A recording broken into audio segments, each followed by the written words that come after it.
નમસ્કાર.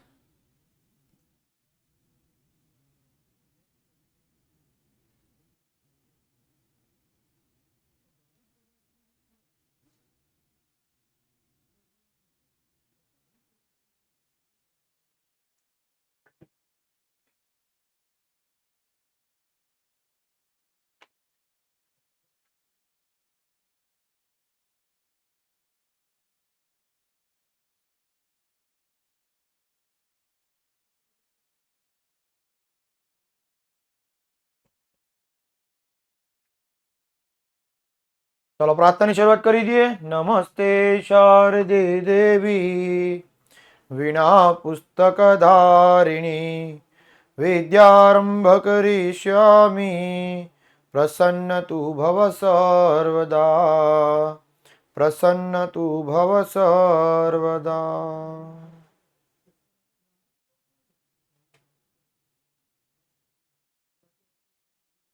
હર હર મહાદેવ. જય શ્રી કૃષ્ણ. રાધે રાધે. રાઠોડ હર્ષ કેમ બેટા? કોઈ અહીંયા ઓફ થઈ ગયું છે? કોઈ ગુજરી ગયું છે? તો ઓમ શાંતિ લખશું.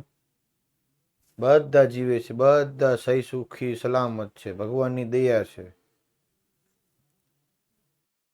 એ બેસનું સભા તો છે નહીં. હે ચાલો, આજનો ટોપિક આઝાદ હિન્દ ફૌજ અને સુભાષચંદ્ર બોઝનો પરિચય.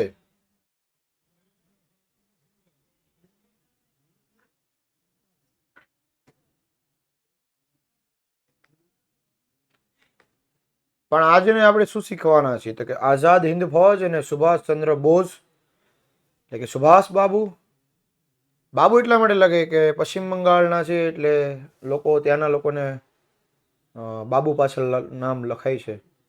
આઝાદ હિન્દ ફૌજ અને ઇન્ડિયન ઇન્ડિપેન્ડન્સ લીગ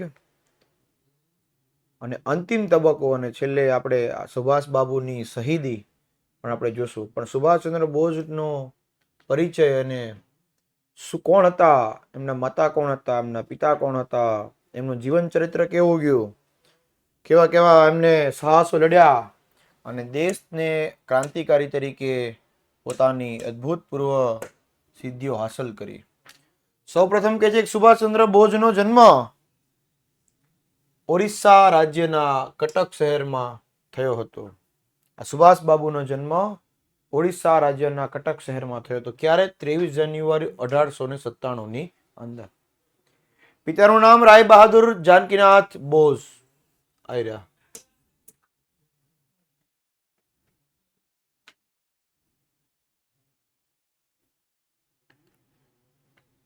આ વિજય બારૈયાનો મને સ્ક્રીનશોટ મોકલજો. ગયા લેક્ચરમાં એક ડેમો બતાવ્યો હતો, વાલીનો નંબર કઈ રીતે આવે, વાલી યાર વાત થઈ. આ લેક્ચરમાં મારે ડેમો બતાવો છે. વિજય બારૈયાનો મને સ્ક્રીનશોટ મોકલજો. સોરી ની ક્યાં દેશો તને પેલા ખબર પડતી?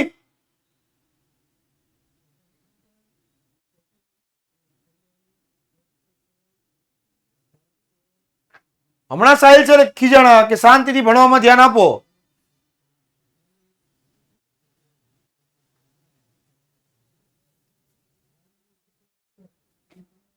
માતા પાર્વતી દેવી, પિતા જાનકીનાથ બોઝ પોતે સરકારી વકીલ હતા. એટલે કે વકીલ તો હતા જ, પણ પાછા કેવા? સરકારી વકીલ. એટલે જે લોકો પ્રાઇવેટ વકીલ ન રાખી શકે, જે વ્યક્તિ મતલબ કે ને કે ગરીબ વ્યક્તિ હોય, એને સાથે અન્યાય થયો હોય અને જો એ વકીલ ન રાખી શકે તો એવા સમયમાં સરકારી વકીલ તમને મળે. તો એ પોતે સરકારી વકીલ હતા. માતા તો કે પાર્વતી દેવી. અરે માતા એમના પાર્વતી દેવી ધાર્મિક વૃત્તિ વાળા, એટલે પૂજા પાઠ ની અંદર વધુ માનતા હતા. આ બંગાળી છોકરો એટલે સુભાષચંદ્ર બોઝની વાત કરે કે બ્રિટિશ સરકારમાં વફાદાર હતો. એટલે ચાગલા વેડા અને એ બધું નહીં, કે ને કે નીડર અને સાહસ વૃત્તિ વાળો હતો. એમની ભવિષ્યવાણી એવી હતી કે ભારતીય બ્રિટિશ હુકુમત સામે સ્વાતંત્ર્ય સેના તરીકે કામ કર્યું હતું અને કોલકાતાની પ્રેસિડેન્સી કોલેજમાંથી પ્રેસિડેન્સી કોલેજ કોલકાતાની પ્રેસિડેન્સી કોલેજમાંથી સારામાં સારા માર્ક મેળવ્યા અને એકદમ અઘરી ગણાતી આઈસીએસ. હવે આઈસીએસ શું છે તમને સમજાવી દઉં પહેલા. અત્યારે તમે યુપીએસસી એક્ઝામ આપીને તમે આઈએએસ અને આઈપીએસ પરીક્ષાનું નામ સાંભળ્યું હશે. આઈએએસ ને આઈપીએસ ની એક્ઝામનું નામ સાંભળ્યું ને, એ અત્યારના સમયમાં આઈએએસ ને આઈપીએસ ની એક્ઝામ છે. પણ દેશ આઝાદ નહોતો થયો ઈ પહેલા જે કહેવાય ને કે ઉચ્ચ લેવલની જે એક્ઝામ ગણાતી એ કઈ, તો કે આઈસીએસ, ઇન્ડિયન સિવિલ સર્વિસ. આઝાદી પહેલા આ બંનેનું નામ હતું આઈસીએસ, અને આઝાદી પછી હવે અત્યારે આઈએએસ અને આઈપીએસ ની યુપીએસસી એક્ઝામ ક્લિયર કરી અને તમે ઓફિસર બની શકો છો. એટલે આઝાદી પહેલા આ આઈસીએસ ની એક્ઝામ ક્લિયર કરી ઉત્તીર્ણ એટલે પાસ. પાસ કયા નંબરે થયા, તો કે ચોથા નંબર, દેશમાં ચોથા નંબરે. એટલે કે સૌથી વધુ માર્ક મેળવી અને પાછી ખૂબ અઘરી ગણાતી. કાંઈ UPSC GPSC exam, sorry UPSC જે આઈએએસ ને આઈપીએસ ઓફિસર બનાવવાની જે એક્ઝામ છે એ હું કઈ ઈઝી છે નહીં, એકદમ અઘરી એક્ઝામ. અને આ અઘરી ગણાતી એક્ઝામ એમને ચોથા નંબરે પાસ કરેલી હતી.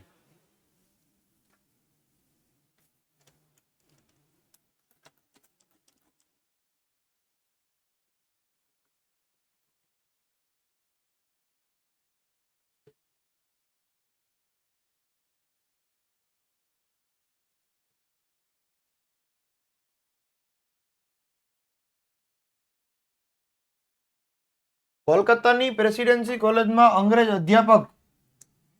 અધ્યાપક એટલે પ્રોફેસર કહેવાય. સ્કૂલમાં કેમ શિક્ષક આવે, એમ કોલેજમાં કોણ હોય, પ્રોફેસર હોય.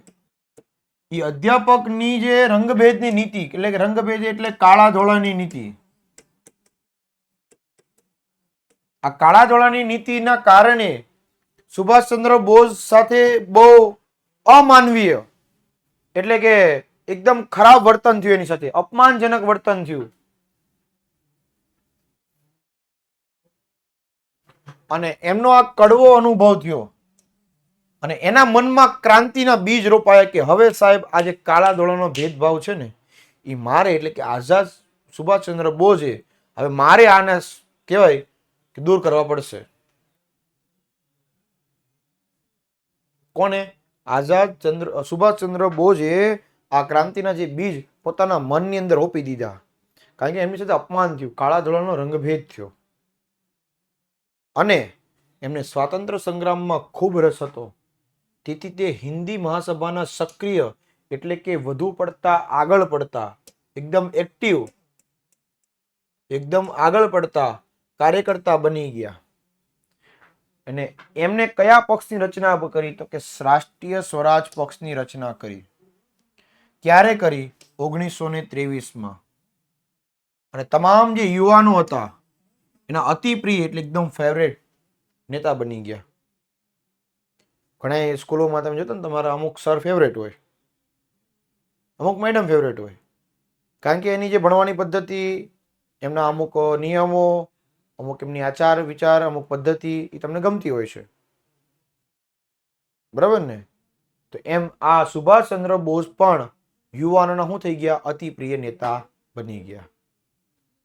ક્યારેક કોઈક શિક્ષક તમને વધુ પડતા ખીજાય તો તમને મારે, તો લોકોને એ શિક્ષક ગમતા નથી. પણ ગુજરાતીમાં એક કહેવાય છે, કડવો હોય લીમડો પણ શીતળ તેની છાયા. બરાબર ને? ક્યારેક આપણે શું કહેવાય, જીવનને પરિવર્તન લાવવા માટે કંઈક ખીજાતા હોય તો આપણે સમજી લેવાનું. હમણાં સાહેલ સરે રાઈડ નાખી હતી, કીધું ખબર ને? હા, કડવો હોય લીમડો, શીતળ એની છાયા. તમે કઈક સમાજમાં કઈક નવું લાયા. વાહ બાપુ વાહ, તમે કઈક અત્યારે નવું લાવ્યા. બરાબર? એટલે જિંદગીમાં પૈસા જ છે, બાકી બધી મોહ માયા. વાહ વાહ વાહ, બધું પૈસા છે. આ ઘણા એમ કે સાહેબ પૈસા નથી, પૈસા બધુંય નથી, પૈસાથી સુખ ખરીદી ન શકાય. બાકી મારો એક નિયમ છે સાહેબ, પૈસાથી કદાચ સુખ નહીં ખરીદી શકાતું હોય, પણ પૈસાથી સુખ ભોગવવાના સાધનો ખરીદી શકાય.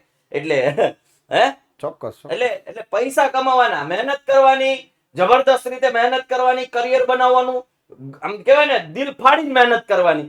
અને આમ કહેવાય ને આપણું કરિયર એટલા ટોચ ઉપર લઈ જવાનું કે પૈસો પૈસો પૈસા પૈસા. હા પૈસા છે તો ભાઈ તમારું નામ છે. આ દુનિયાનો નિયમ છે અત્યારે.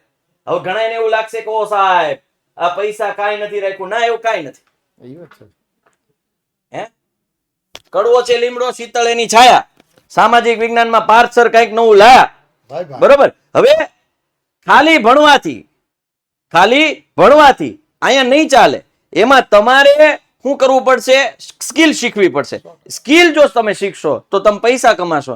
પૈસા છે બાકી બધી મોહમાયા. બરોબર. બાકી બધી પૈસા જ છે. જી છે એ પૈસા છે. આપણો નિયમ છે. બે વાક્ય કેવા છે. હા ઘણા લોકો એમ કહેતા હોય કે પૈસો તો હાથનો મેલ છે. હા ઘણા લોકો એમ કહેતા હોય પૈસો હાથનો મેલ છે. આલિયા મેલ હા મેલ ખીરો નો. એમ નો આવે. અહીંયાથી પરસ્યો મહેનત નો પડે ને ત્યારે પૈસા હા હાથમાં હા મોજા. અને બીજું માયાભાઈ એક કટાક્ષ માં એમ બોલતા હા. કે અમે કલાકાર છે ને તમે પેટ્રોલ પંપ ઉભા હોય દોહા ગાઈ નાખી હરીની હાટલડી અમારે રોજનું હટાણું. તો ઓલો મફતમાં ટાંકી ફૂલ ન કરી દે ત્યાં 2560 રૂપિયા આપવા પડે તો ઈનો ટાંકી ફૂલ થાય. હા બરોબર છે. બરાબર ને? એટલે જીવનમાં પૈસો જ જરૂરી નથી પણ પૈસો પણ જરૂરી છે. બરાબર. પૈસો જ જરૂરી છે. પૈસો જ જરૂરી. ચાલો પૈસો જ સમય એવો જરૂરી છે. સાહેબ, પેલા બધું 100%. હતું. ના નથી પાડતું. 100%. આ સમય એવો. સીધી રીતે કમાઈ દો પાછા. ઘણાએ કીધું, હા સાહેબે કીધું પૈસો સાહેબ જરૂરી. એક મળે. હાલો. હા જાકૂબના સકામ સાથે. સીધી રીતે નીતિ ચોખ્ખી રાખો. ચોક્કસ. મહેનત કરો પૈસા આવશે. ત્યારબાદ સવિનય કાનૂની ભંગની લડતમાં તેઓ મોખરે એટલે આગળ પડતા રહ્યા. કોણ? સુભાષચંદ્ર બોઝ.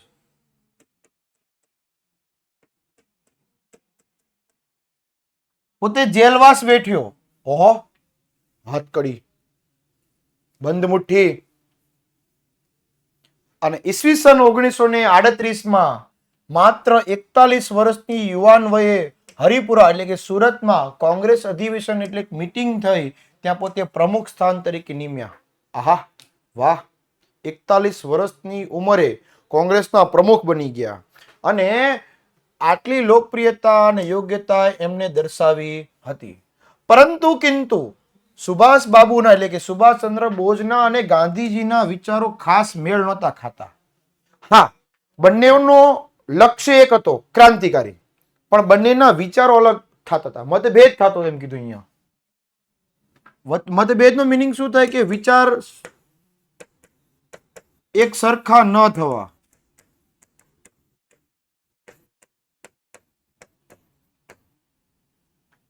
એટલે સુભાષચંદ્ર બોઝે ફોરવર્ડ બ્લોક નામના એક નવી સંસ્થા સ્થાપી દીધી. જો અહીંયા ગાંધીજીથી અલગ પડ્યા, સુભાષચંદ્ર બોઝ ગાંધીજીથી અલગ પડ્યા, પરંતુ કિંતુ બંનેનું લક્ષ્ય શું છે? ક્રાંતિ, આઝાદી, આઝાદી અને આઝાદી જ.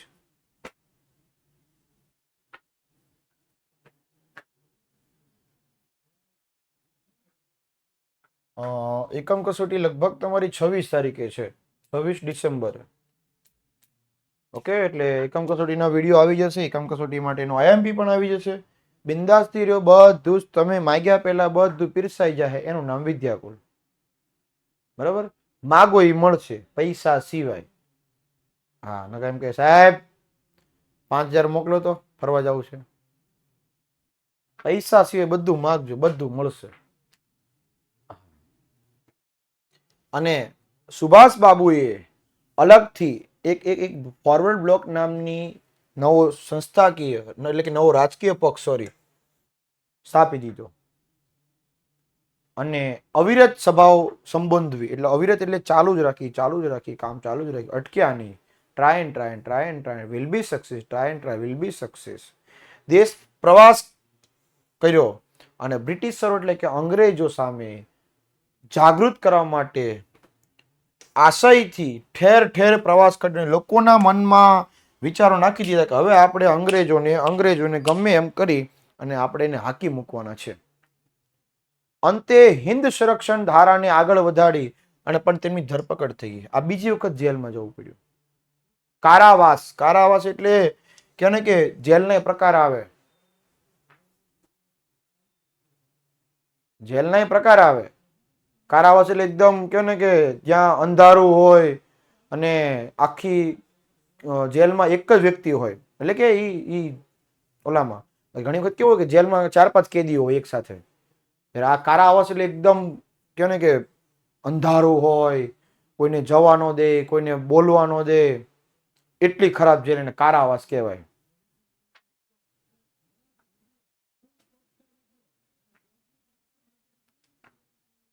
આ કારાવાસ એટલે કે જેલમાં એક રાજકીય કેદી તરીકે અયોગ્ય વ્યવહાર થયો એમની સાથે અને તેને આમંત્રણ એટલે કે ભોજન ઉપવાસ કર્યા, ખાધા વિનાના,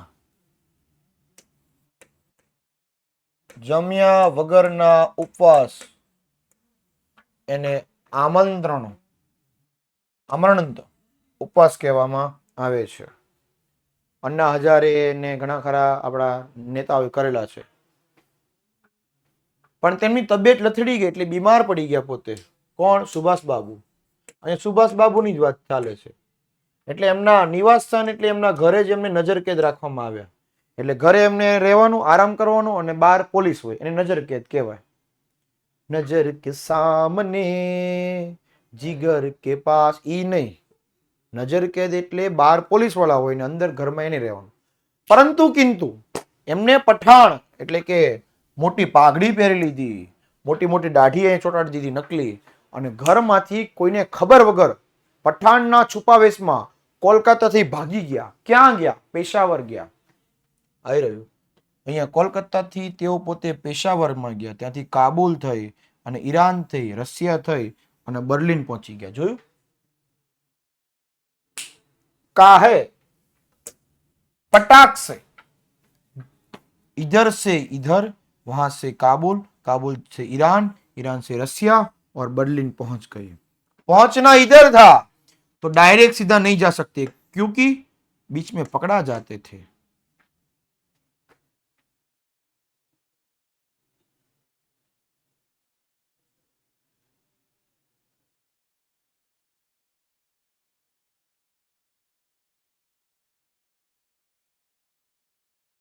તું વાત કરે છે રુધિર પરમાર gmail.com. બેટા તું મને મેસેજ કરજે ને તારું કયું મતલબ શું નામ છે, તારું નામ અને તારા સ્કૂલનું નામ, બરાબર? મને વોટ્સઅપમાં મેસેજ કરી દેજે.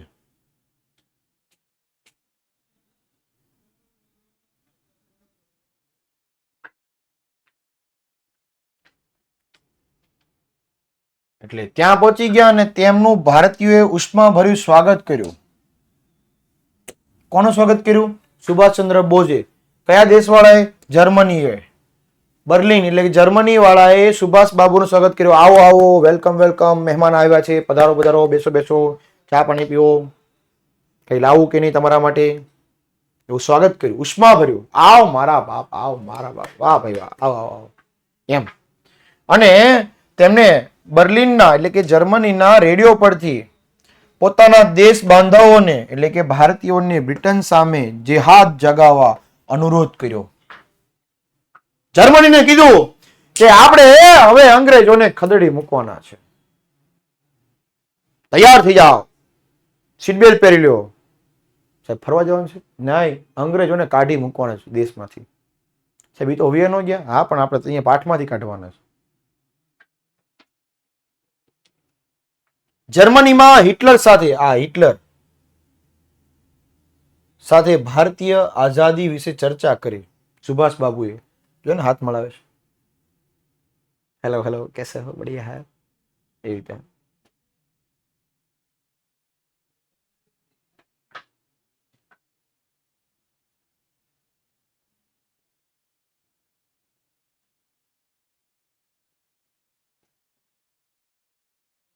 हाँ, वही हाथ मिला लो. हेलो कैसे हो? बढ़िया बढ़िया. आप भी कैसे? हाँ हाँ, हम भी बढ़िया है एकदम. Double double role mimicry.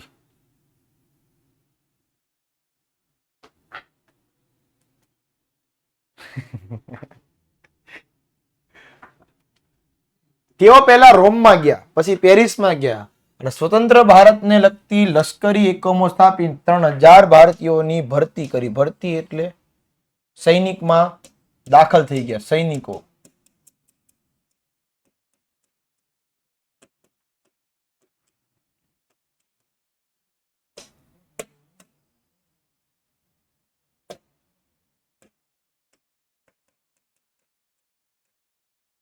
અને ભારતમાંથી છટકીને જાપાનમાં વસેલા હિન્દી ક્રાંતિકારીઓમાં નેતા રાસ બિહારી બોઝ. આ રાસ બિહારી બોઝે બધા જ મેળાઓને સાંકળતી એક સંસ્થા એટલે ઇન્ડિયન ઇન્ડિપેન્ડન્સ લીગ નામની એક મધ્યસ્થ સરકારી સંસ્થા સ્થાપી અને ભારતને સ્વાધીનતા પ્રાપ્ત માટે, સ્વાધીનતા એટલે ભારતની આઝાદી, આઝાદીની પ્રાપ્તિ માટે એને એક હિન્દ ફૌજ, આઝાદ હિન્દ ફૌજ નામની એક સંસ્થા શું કરી? ઊભી કરી દીધી.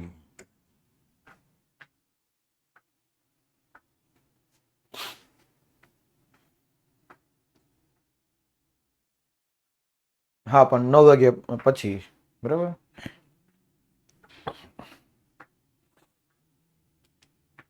તેઓ વિશ્વના જુદા જુદા દેશોની અંદર વસતા હિન્દીઓ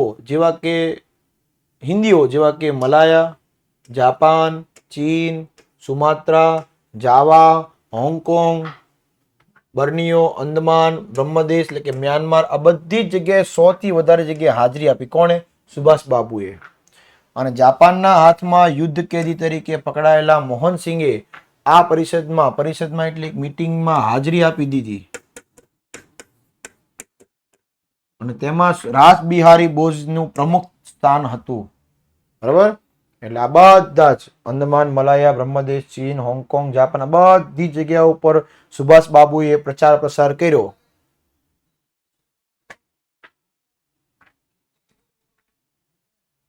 હવે છે આઝાદ હિન્દ ફૌજ અને ઇન્ડિયન ઇન્ડિપેન્ડન્સ લીગ. એક જ મિનિટ, આવું એક જ મિનિટનો.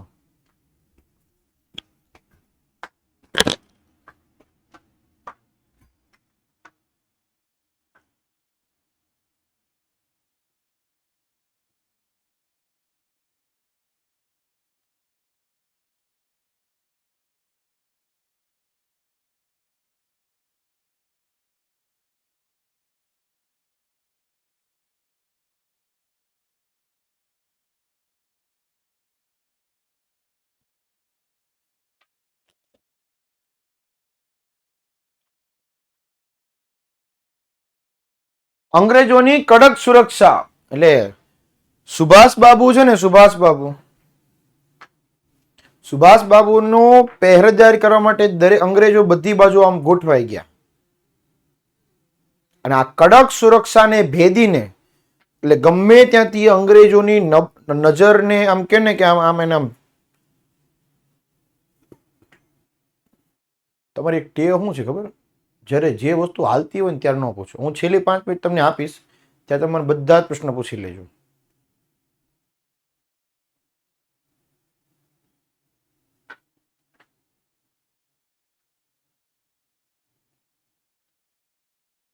છેલ્લી 5 મિનિટ આપણે આપશું, એમાં તમે મને બધા જ પ્રશ્ન પૂછી શકો છો. અત્યારે છે ને કોઈ પ્રશ્ન પૂછતા નહીં, કોઈ જવાબ મળશે નહીં. એટલે અંગ્રેજોની કડક સુરક્ષાને પાર કરીને સુભાષ બાબુએ એક સબમરીન. હવે સબમરીન એટલે શું? તો કે દરિયાની અંદર ચાલતી હોડી એને સબમરીન કહેવાય.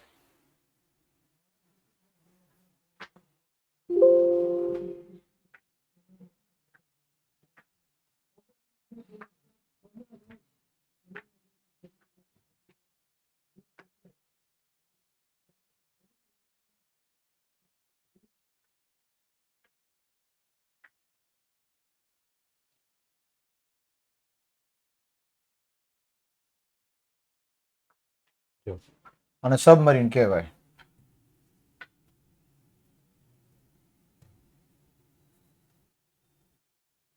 દરિયાની અંદર ચાલે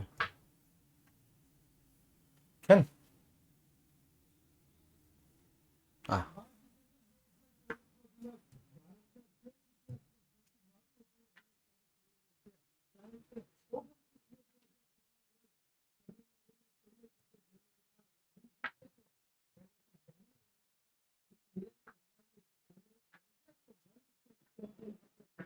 બધી આખી પેક હોય. તમને એમ થશે આ પાણીમાં છે તો અંદર પાણી ન ગરી જાય, એવા વાહિયાત સવાલ ન કરતા. એની રચના જે રીતે કરેલી હોય કે જેમાં પાણી ન જાય. અમુક પાસે હા ભંગાર સવાલ પૂછે કે સાહેબ પાણીમાં હાલે તો પાણી અંદર વયું ન જાય. બોલો શું કરવું એનું?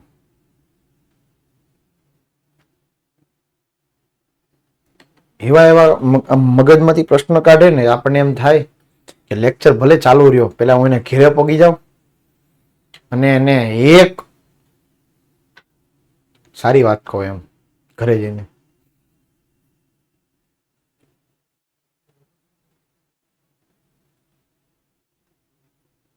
આ સબમરીન નું કામ અને સબમરીન ની તાકાત જોઈએ ને તો ધ ગાઝી એટેક નામનું એક પિક્ચર છે, જેમાં પાકિસ્તાને આપણા ભારતીય ઉપર ભારતીય સબમરીન પર હુમલો કર્યો હતો અને ભારતીય એનો વળતો પ્રહાર શું કર્યો હતો ને, અને ભારતની આન બાન ને શાન એટલે કે આપણી ધ સબમરીન આપણી તાકાત કેવી છે એ પિક્ચર માટે ધ ગાઝી એટેક પિક્ચર જોઈ લેવાનું.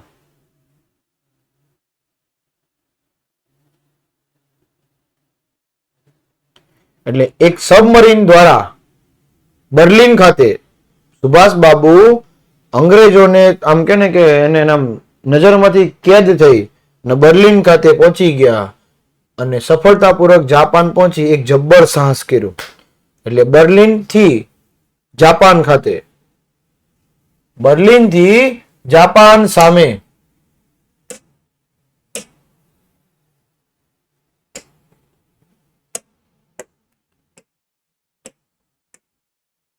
ओके, इधर से इधर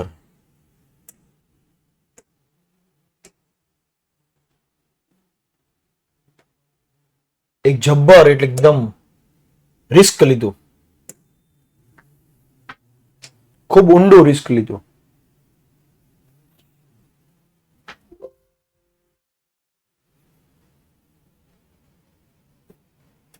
અને રાસ બિહારી બોઝ હિન્દ ફૌજમાંથી આ ઇન્ડિયન ઇન્ડિપેન્ડન્સ ને આમંત્રણ લેવા માટે આમંત્રણ આપ્યું.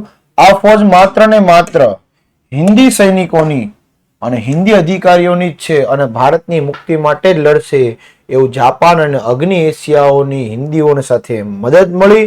અને જાપાનના વડાપ્રધાન ટોઝો, આર્યા જાપાનના વડાપ્રધાન ટોઝો, એમની સાથે મુલાકાત થઈ. કોની? સુભાષ બાબુની.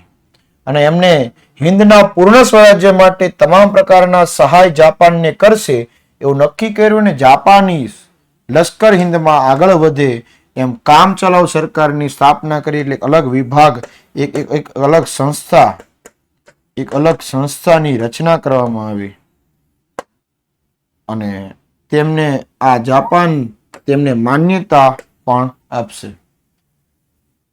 એટલે જાપાનમાં અલગ વિભાગની રચના થઈ ગઈ અને જાપાન આ સંસ્થાને માન્ય ગણશે એવું જાપાને કહી દીધું.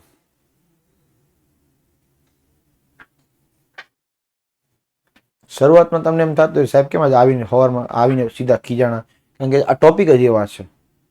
સુભાષ બાબુ ક્યાંથી ક્યાં આવી ખબર જ નહીં પડે. ઘણાને શું થાય કોમેન્ટમાં જ ધ્યાન હોય, ઘણા તો ભણવા જ ન આવે, ખાલી બસ હવા 6 થી હવા 7 થી હવા 8 લેક્ચર ભરે, પછી હવા થી હવા 8 લેક્ચર ભરે, બરાબર, 9 વાગે ઘેર જઈને સુઈ જાય.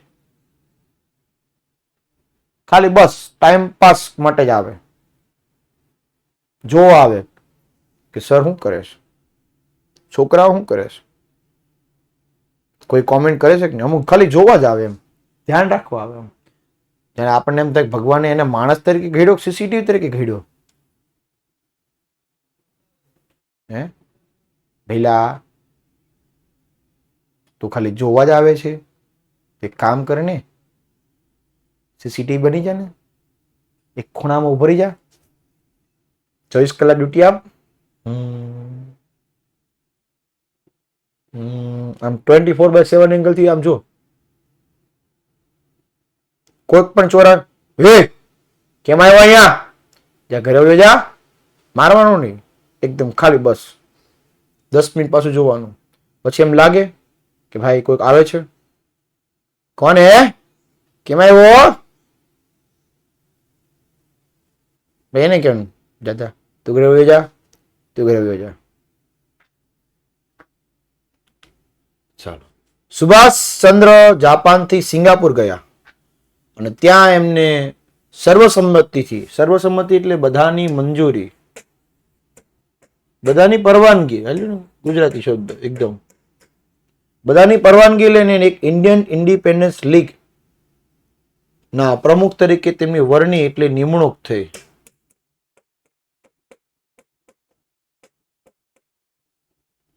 અને સાથોસાથ રાસ બિહારી બોઝે ઇન્ડિયન નેશનલ આર્મી આઈને આઝાદ હિન્દ ફૌજના વડા તરીકે સ્વેચ્છાએ નિવૃત્તિ લઈ અને આ સુભાષચંદ્ર બોઝને આઝાદ હિન્દ ફૌજના વડા તરીકે નિમણૂક આપી દીધી. આઝાદ હિન્દ ફૌજના વડા કોણ? તો કે હવે સુભાષચંદ્ર બોઝ. કોણ નિવૃત્ત થયું? નિવૃત્ત કોણ થયું? રાસ બિહારી બોઝ. ક્યાંથી? Indian national આર્મીથી.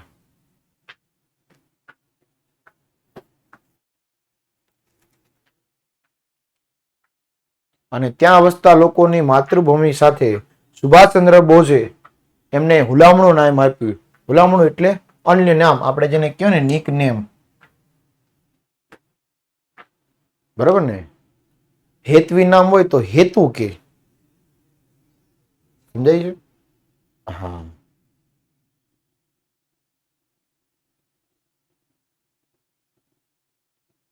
કમલેશ નામ હોય તો કમો કે, એમ હુલામણું નામ કહેવાય, જેને અંગ્રેજીમાં કે નિકનેમ, ઉપનામ. અને સુભાષચંદ્ર નેતાજીએ સૈનિકોને કીધું કે ચલો દિલ્હી, तुम मुझे खून दो, मैं तुम्हें आजादी दूंगा. અને જય હિન્દના સૂત્રો આપી દીધા. અને પોતાના કુશળ માર્ગદર્શનની આરજી હુકુમત સામે રચના કરીને દક્ષિણ પૂર્વના એશિયાના દેશો સાથે પ્રવાસ કરી તેમને ભારતીયો પાસે માતૃભૂમિની સ્વતંત્રતા કાજે તેમને સર્વસ્વનું બલિદાન આપવા માટેની માંગણી કરી. સુભાષચંદ્ર બોઝે કીધું તમે મને સાથ આપો, દેશની આઝાદી આપવા માટે હું બેઠો છું, બસ તમે મને સાથ આપો, આપણે સાથે મળીને લડવાનું છે. એક આ દિવ્ય પરમારનો મને સ્ક્રીનશોટ મોકલજો. એટલે ભાઈનું આપણે પરમેનન્ટ એડમિશન કેન્સલ કરી નાખીએ, એટલે એને શું છે ખોટા ડોટ ડોટ મૂકવાની. દિવ્ય પરમારનો મને સ્ક્રીનશોટ મોકલજો આજે.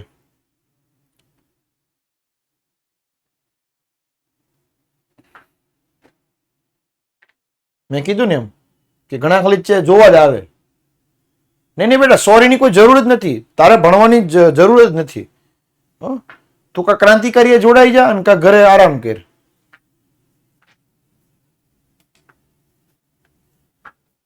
અને એમ તો કહેતો કે મારથી ભૂલ થઈ ગઈ છે, કારણ કે એક ડોટ ભૂલથી ન આવે, એક ડોટ ભૂલથી આવે નહીં, તે 7 ડોટ મોકલ્યા. બરાબર, સમજી ગયો?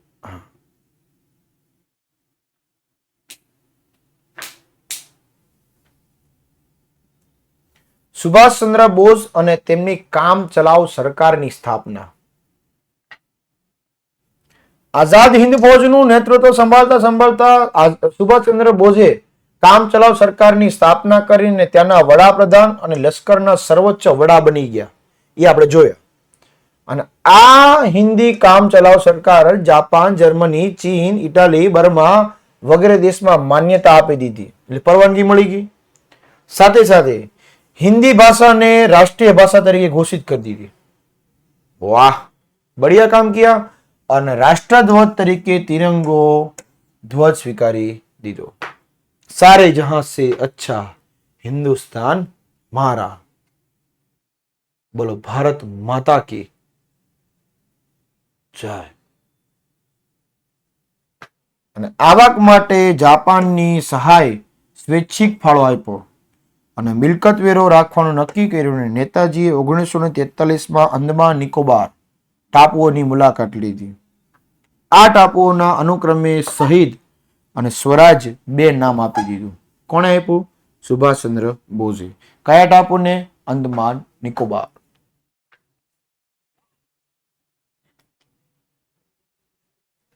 અંતિમ તબક્કો અને સુભાષ બાબુની શહીદી. નેતાજીના નેતૃત્વ હેઠળ સૈન્યની ટુકડીએ રંગૂન, ટોમા, કોહિમા એટલે કે હાલનું નાગાલેન્ડ પ્રદેશ કબજે કરી લીધા અને તદુપરાંત ઇમ્ફાલ એટલે કે હાલનું મણિપુર, ભારતની વાત કરે છે, એ પણ જીતી લીધું. પરંતુ બીજા વિશ્વયુદ્ધના સમયગાળામાં અમેરિકાએ બ્રિટન તરફ યુદ્ધમાં ઝુકાવ્યું. આપણે ચેપ્ટર નંબર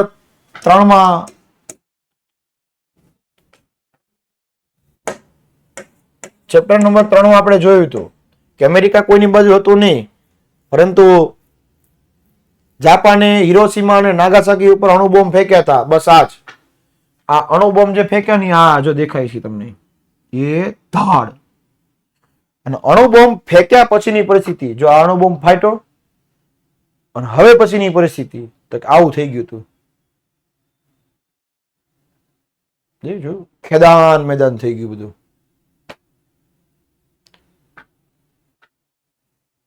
અને છેલ્લે જાપાને શરણાગતિ સ્વીકાર લીધી હતી, જેથી નેતાજીની આઝાદ હિન્દ ફૌજની મળતી જાપાનની સહાય બંધ થઈ ગઈ. તદુપરાંત બ્રિટનના હવાઈ જહાજોની આઝાદ હિન્દ ફૌજ ઉપરાંત બોમ્બ મારાને લીધે સ્થિતિ પણ વધુ વણસી ગઈ, એટલે વધુ ખરાબ થઈ ગઈ.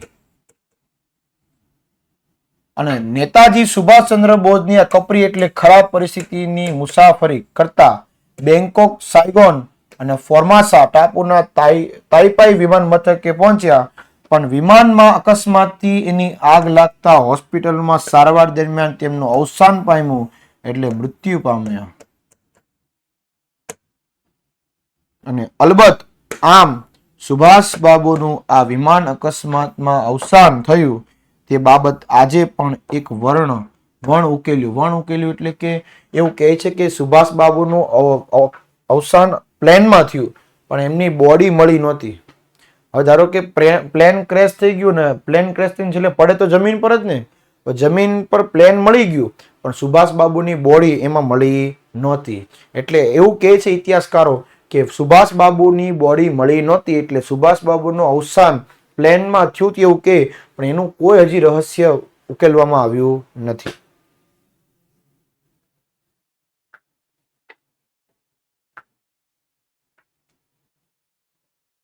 સ્વાતંત્ર્ય પ્રાપ્તિ અને હિંદના ભાગલા.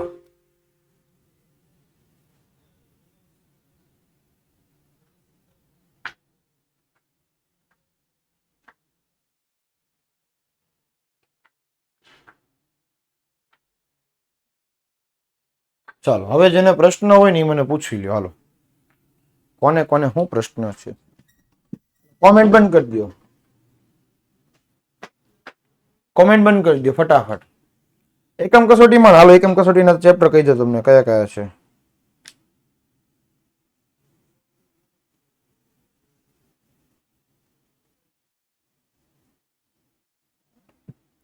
પાંચ, 10 અને 16 ચેપ્ટર છે. 3 ચેપ્ટરની છે. એ ટાપુ છે બેટા, અંદમાન નિકોબાર એક ટાપુ છે. આઈએમપી શેની જોઈએ બેટા તારે? શેની આઈએમપી? એકમ કસોટીની 2 વિડીયો આવશે. એકમ કસોટીના 2 વિડીયો આવશે.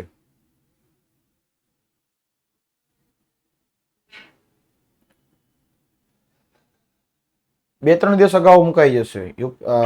એકમ કસોટી જે છે એ 26 તારીખે છે, એના 2 કે 3 દિવસ પહેલા આ આવી જશે.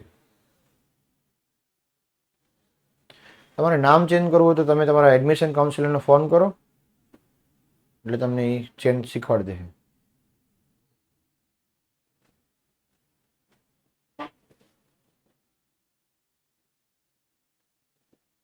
હા, ન્યાયના દેવીની મૂર્તિની બદલાઈ ગઈ છે. પેલા ન્યાયના દેવીની આંખ પર પટ્ટી હતી, હવે એ પટ્ટીને કાઢી નાખવામાં આવી છે. હાથમાં તલવાર હતી એની જગ્યાએ અત્યારે હવે બંધારણ આપવામાં આવ્યું છે.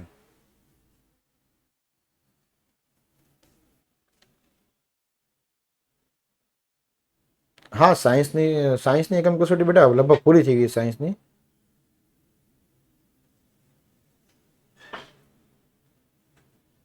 હા, 9:15 વાગે યુટ્યુબ પર લાઈવ આવી જવાનું છે.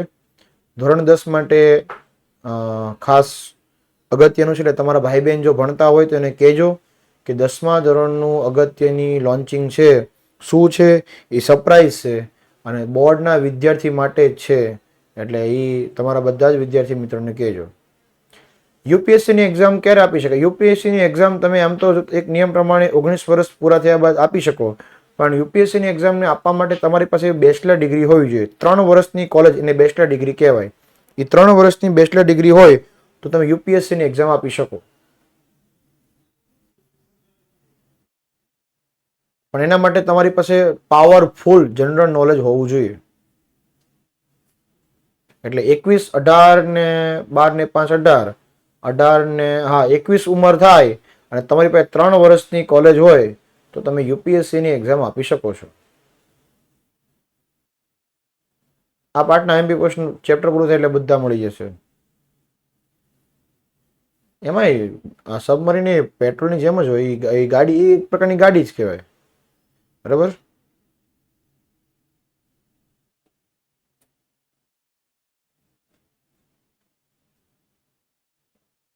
હા, બીજી પરીક્ષાના એમપી પણ મળશે. હા હા, સ્ક્રીનશોટ હું જોઈ લેશે બેટા. આઈએસ છે ને એ જે તે શહેરના કલેક્ટર હોય એવી પોસ્ટ પર હોય ને આઈપીએસ પોલીસમાં હોય. ડિસ્ટ્રિક્ટ મેજિસ્ટ્રેટ, ડીએમ એ બધા આઈએસ ઓફિસર હોય, જ્યારે આઈપીએસ એ પોલીસમાં જ હોય. કલેક્ટર કહેવાય એક પ્રકારના. એનસીસી છે ને બેટા એ એક આર્મી જેવું જ એક વિભાગ છે જે તમે એનસીસીની એક્ઝામ આપો, નેશનલ ક્રેડિટ કોર્સ એવું એનું ફૂલ ફોર્મ છે. એમાંથી તમે તૈયારી કરો તો તમે એના 5 માર્ક ઉમેરાય તો તમે આર્મીમાં જઈ શકો. અને બીજું કે આર્મીમાં જવા માટે એનસીસીની ટ્રેનિંગ બહુ તમને કામ લાગે છે. રનિંગ, દોડાવે, હાઈ જમ્પ, લોંગ જમ્પ એ બધું શીખવાડે છે.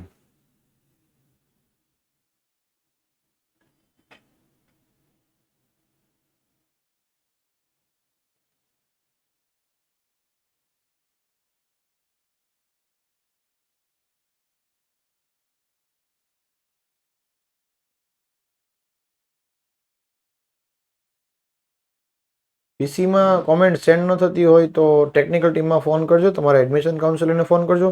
એ ન પડે તો કાલ સવારે વાત કરી લેજો.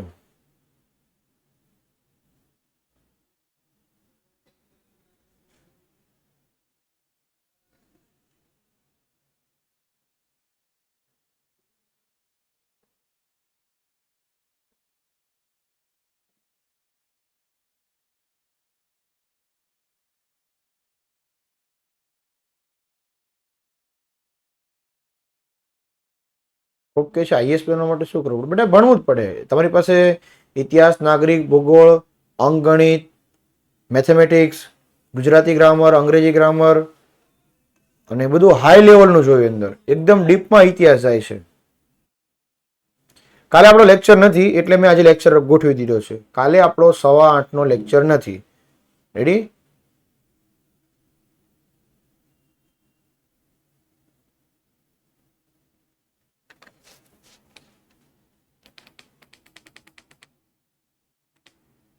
ચાલો, નેક્સ્ટ લેક્ચરમાં મળશું.